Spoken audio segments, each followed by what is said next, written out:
So the RTX graphics card, 5 tips to help your RTX graphics card run even better. We all like a bit of gaming, a bit of fiending Maximus. And PC gaming is not for the faint of heart. Sometimes you'll be forced to open the case and dive in. Other times you'll need to spelunk your way through the labyrinthian settings of the operating system and graphics card software. In many ways, it's like popping the hood on your car to work on the engine. Nice article here by /gear. This is what I'm using for reference here today. Hopefully you're finding this one interesting. In October 1999, NVIDIA released the first graphics card processing unit, and it was based on the NV10 GPU. Okay, basic maintenance. So what are we saying here?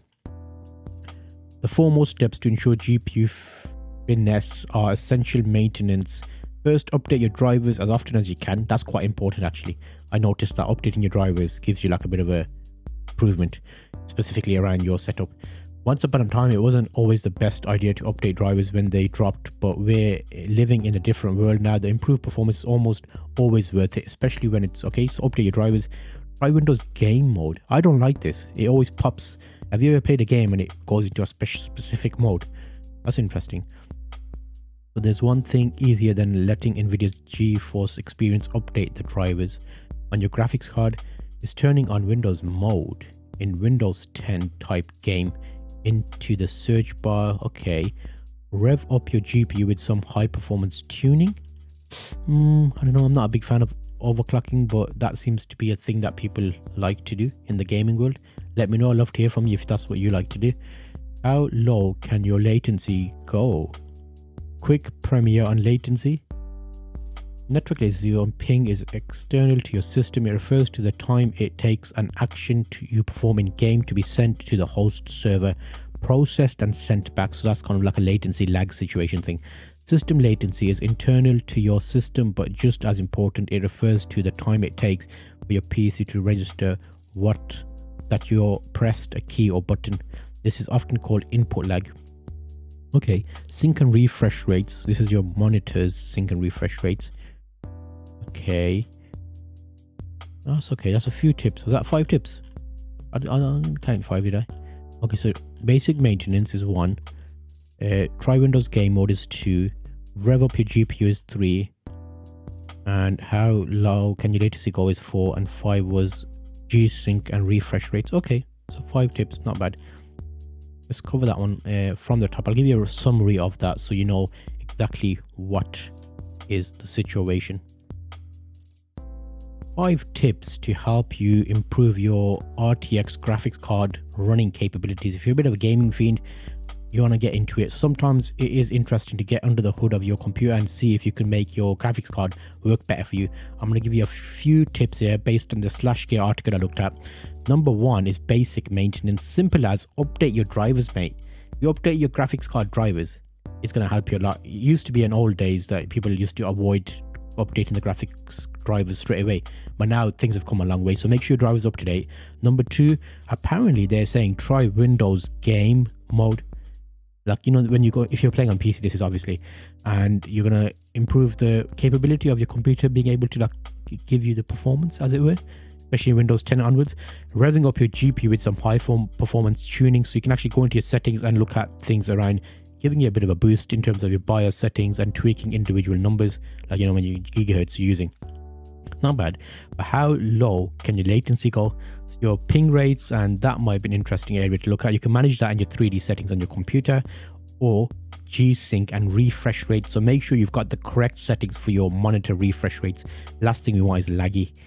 That's a quick look at 5 tips for you to help you with making the most from your graphics card. I think that is a nice little article there. What would you be doing? Is there something that they missed off here? I'm sure there is going to be. Let me know what you would like to do or improve. I think I would have done things like make sure your computer's got good circulation, you know, like, because when it heats up when you're gaming, that's like a very important one, I think. But who am I, people? Personal opinions is personal opinions, so make sure you check that out and see if that one helps you. Again, that was our first look at the old article. What's coming up next? I haven't decided yet. So let me have a look at what else we got here today. I brought up some interesting ones. Oh yes, okay. You ready for this? JBL. Let's have a look at JBL. So this one is the JBL Earbuds. 7 out of 9 JBL Tour Pro 2. Few pros, few cons. In the world where there's not much difference between the top computing buds, the JBL Tour 2 offer a distinguishing new feature, control panel in the buds case. Ah, interesting maneuver there by JBL. So in this day and age, everybody's got earbuds. Did you know that JBL's new system has got an inbuilt little display, like a control panel in the case? So slowly we're starting to get more. So there's been a review carried out on this by David over on CNET, and he likes the premium earbuds and quality, sharpness, color screen, touchscreen on the thing, sound okay, noise cancelling and voice calling performance is good, robust features, strong battery life, audio compatible LE. Okay, it doesn't like sound, could be slightly better for the price, no head tracking for spatial sound mode. It's giving it a 7.9 out of 10. They're $250 on Amazon. They're quite a pricey pair of headphones though. What do you reckon? Powerful bass. Ooh, look at that. Okay, that looks quite snazzy though, isn't it? With a full-on display. So will that, I wonder if that will kill the battery life, having that as a like a bit of a interesting. If you're watching the video version of this podcast, I'm bringing the article up on screen, so make sure you bring over to hypingtech.com and have a look at this. Good adaptive noise cancelling and voice calling performance.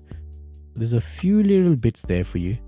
I feel like there's room for improvement, because as you go through best earbuds, best new earbuds on the market, I don't know, I feel like there could be, but would you pick up these now? I'm not quite sure. It feels like for $250, that's quite a large investment for like earbuds. But in this day and age, everything's getting more expensive. It is quite large actually. Look at the case. I've had to increase the size of the case to make it, fittable. Okay, that was a nice little overview over the old earphones. What about transforming your old camera to give you stunning photos? That's something we need to consider. Let's have a little sneezy look at that. I got my Canon 60 back in 2013, and while it served me well for years, it eventually got replaced by my Canon 5D Mark IV and more recently the Mark R5. But rather than let my old, converting it, yeah, so people do that, don't they? Convert it to black and white. Interesting. And sure, I can convert these color images to regular black and white, but they won't look as the same as black and white images taken. Okay, interesting. I like a bit of black and white camera footage. Is it worth changing your camera settings to get black and white photos? Remember we looked at that Leica camera recently where it was really expensive for a black and white camera? Well, seen it, I've got an article out here. Andrew's done a nice one here. Transform your old camera to give you stunning photos. I converted my obsolete Canon 60 DSLR to shoot infrared, and I absolutely love the results.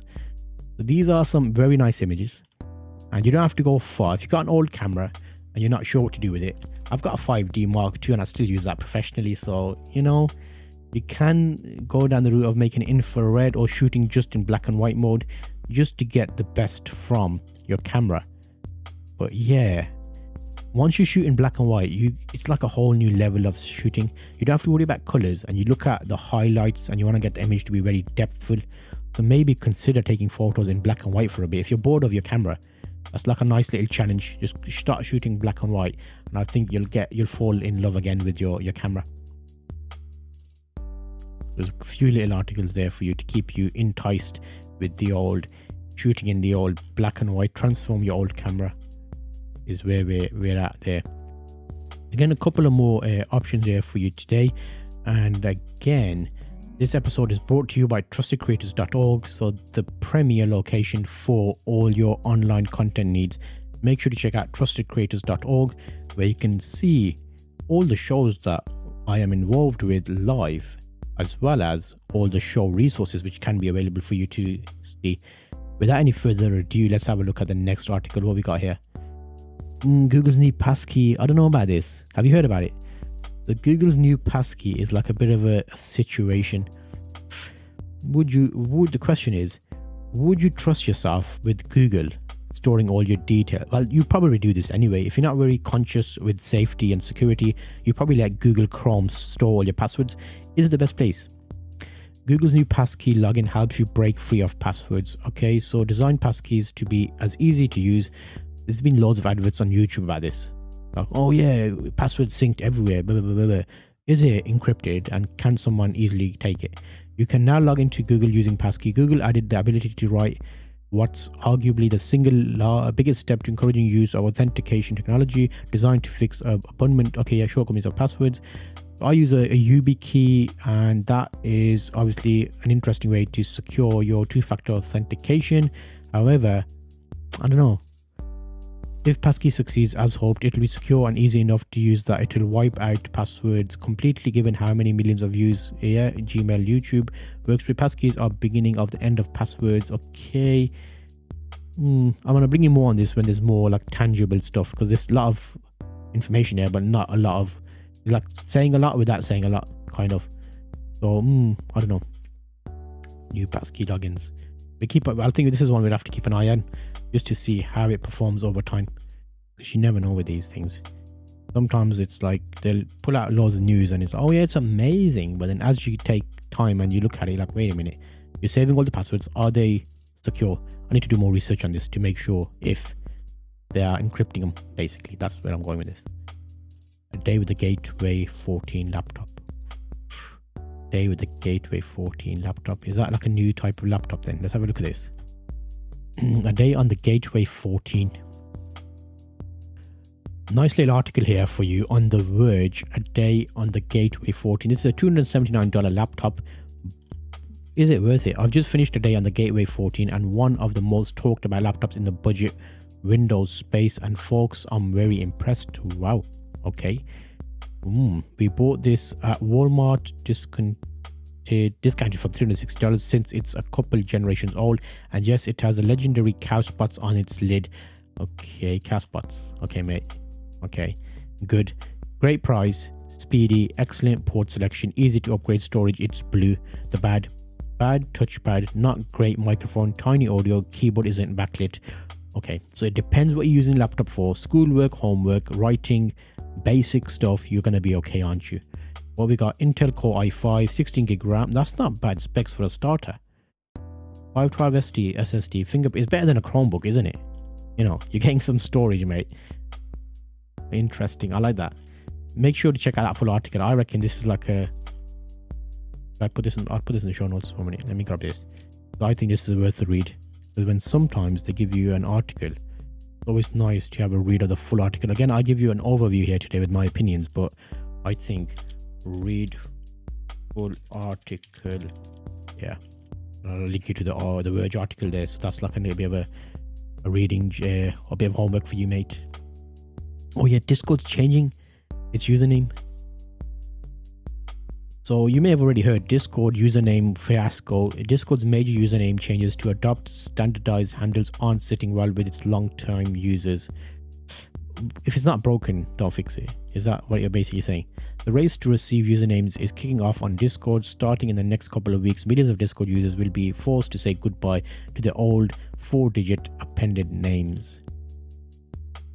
Over on Reddit argued that the new handles wouldn't even show up in the interface that often, since Discord will allow users to set a separate display name. Yeah, so why? If you're not going to see it anyway, it's just like for invitation purposes only. I don't know. But is it because they want to standardize like @ handles so you can use them everywhere? I don't know. What do you think? Let me know in the comments. Okay, so Discord seems to be... Discord change is causing Discord change. Username change is coding Discord. I like the title. They did like a bit of a Fiendus Maximus with the title, didn't I? Username Discord Fiendus. Okay. Oh, retro campers. You ready for the campers? Okay, what? It's all about the RV and the retro camping situation. These retro campers look just like a classic VW bus. You know how expensive these are. That comedian, the Mexican guy, He collects these. I don't know his name.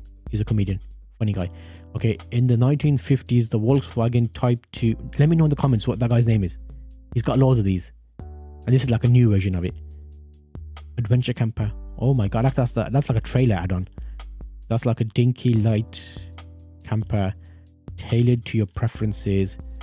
Oh my days. Okay, there's an article here on /gear. Oh man, that's gonna bug me all day now. What's that guy's name? Yeah, you know what I'm talking about. Okay, retro RV campers. Retro RV campers. I don't know. How much are they though? Is there a price on here? Have we got a price, mate? Give me a rough ballpark. No, there's not. Well, company's website. But I won't get a price there, would I? Let's have a quick look. Dub Box USA. Okay, yeah, it'll take a bit of research, but I'm sure they'll be in the $40,000-$50,000 range. What do you think?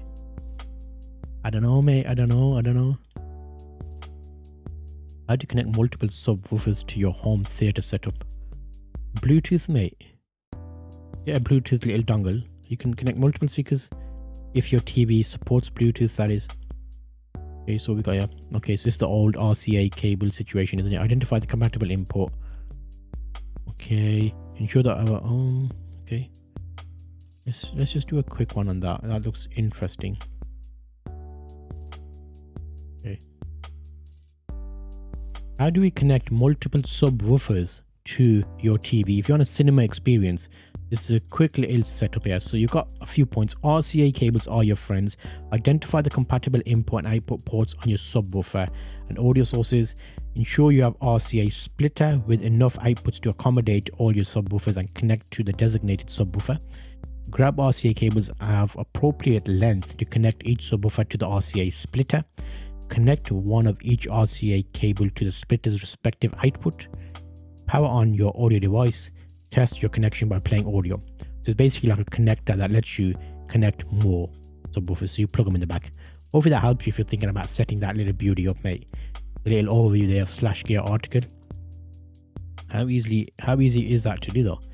Like they give you bullet points, but I'm sure there's gonna be, and again, to bring this episode to a nice little close, I've got a couple of funny articles here for you. Tourists rescued after following GPS directions straight into the sea, mate. So, okay, we get to a point now. We just listen to voices in our head, which is, please turn right, please turn left. You're going to end up in the sea, mate. If you're seeing the sea in front of you and it's telling you to go to it. Oh, look at that guy. Oh, that's a good catch. There's someone diving in to try and help him. Ah, look at that. Look, you can see there. Rescued after GPS direction straight. Following GPS directions straight into. That is what it's about. I've got a couple of other ones here, so keep tuned. 1 sec. I'll make sure the next one. I'll bring you straight. Okay. Scientists might have found the best way to catcall a cat. French researchers spent their entire life working this out. I don't know if it's entire life, but French researchers found that calf cats approached a human stranger in the fastest when they received vocal cues to get their attention. Okay, so yeah, so basically you're telling me if you call a cat, it'll come to you. Is that what your researchers determined? How much did they spend on this research? Come on, mate. Come on now. Where's this money coming from? Who's researching this? Find the best way to catcall a cat. Oh my days. Oh my days. Call your cat and it'll come to you. Okay. Maybe have a bit of tuna in your hand. That might even be even better. Okay, I think that is everything for today. Again, this is brought to you by hypingtech.com. I appreciate you listening to me today. You can check for show resources on hypingtech.com, and you can access all the show resources. Again, on hypingtech.com, you have got access to a link to every possible way to play this episode, which you can see. Like there's a link to YouTube, Twitch, Facebook, Twitter. I go live on them every day every week when I do the episode. So thank you for joining me here today, and I will see you on the next hypingtech.com podcast. Beauty.